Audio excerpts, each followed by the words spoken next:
Hello students, তো বহুতো ছাত্ৰ ছাত্ৰী যিকল ছাত্ৰ ছাত্ৰী ইতিমধ্যে HS 2025 পাস কৰিছে তেওঁলোকৰ কোৱেশ্চন আছিল যে এইবাৰ স্কুটি কোনে কোনে পাব বা কিমান পাৰ্সেন্টেজ হলে পাব তো আমি আজি ভিডিও ডিসকাস কৰিব গৈ আছো যে দুটা কন্ডিশন এইবাৰ যিকল ছাত্ৰ ছাত্ৰী HS 2025 পাস কৰিছে তেওঁলোকে স্কুটি পাবলৈ হলে দুটা কন্ডিশন ফুলফিল হ'ব লাগিব সেই দুটা কন্ডিশন কি কি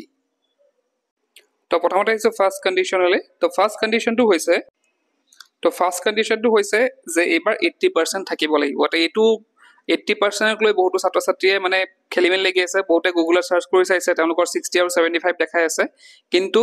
একচুয়ালি এবাৰৰ পৰা ইয়াতে সোৱা পেপাৰ কাটিং মটা লগাই দিছো ইয়াতে সোৱা অহা বছৰৰ পৰা উচ্চতৰ মাধ্যমিক পৰীক্ষাত কেৱল 80% বা তাতোধিক নম্বৰ লাভ কৰা ছাত্ৰ ছাত্ৰীসকলে এই আঁচনিৰ অধীনত স্কুটাৰ প্ৰদান কৰা হ'ব এটো লাষ্ট ইয়াৰ খবৰ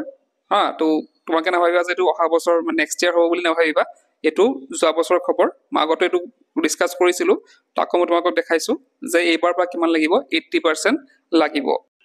তাৰ পিছতে ইয়াতে সোৱা তোমাকৰ যোনখন আমাৰ ইয়াৰলি এখন বাজেট পাবলিশ হয় তো সেই বাজেটটো লিখা হৈ আছে যে এইবাৰ কি লাগিব যে ছাত্ৰ ছাত্ৰীয়ে 80% পাব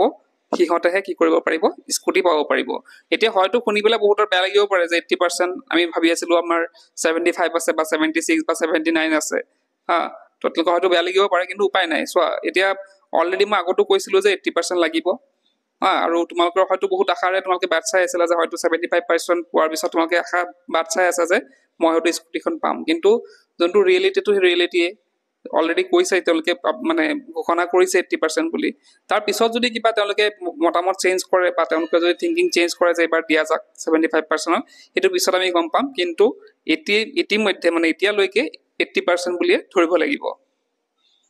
তো সেকেন্ড কন্ডিশনটো হৈছে তোমালোকে 80% পালেও নহব তোমালোকে কি কৰিব লাগিব কলেজত এডমিশন ল'ব লাগিব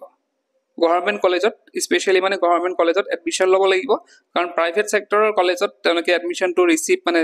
তেওঁলোকে এটো মানি নলয় তোমালোকে তাত যোনটো সমৰ্থ পোৰ্টেল আছে সেই তাৰ থ্ৰু দি প্লে তোমালোকে এডমিশন ল'ব লাগিব বা গভৰ্ণমেন্ট কলেজত যদি তোমালোকে এডমিশন লোৱা তাৰ প্ৰুফ দেখাব লাগিব তো সেইখিনি কৰাৰ পিছতহে বুলে মই এডমিশন নললো JEE বা নিটৰ মই প্ৰিপেয়াৰ কৰিম মই ড্ৰপ দিলো তো ড্ৰপ আউট সকলক কিন্তু ইয়াতে